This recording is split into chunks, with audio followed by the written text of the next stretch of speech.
वालेकुम। तो गाइस हम इसका ये जो देखो ना नीचे है, ये इसका गमला नहीं है, इसका गमला बनाएंगे नीचे।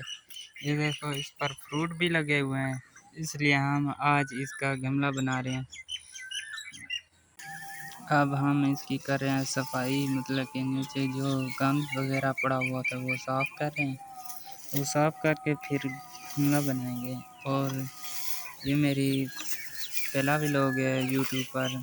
मुझे लाइक, सब्सक्राइब और शेयर लाजमी कीजिएगा प्लीज़, आपकी मेहरबानी होगी।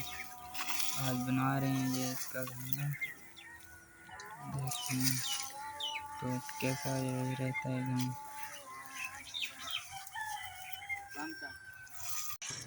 ये देखो गमला हमने बना लिया है, और आपने ये बताना है कि गमला मैंने ठीक बनाया है या गलत। कमेंट में लाजमी बताइएगा। शुक्रिया।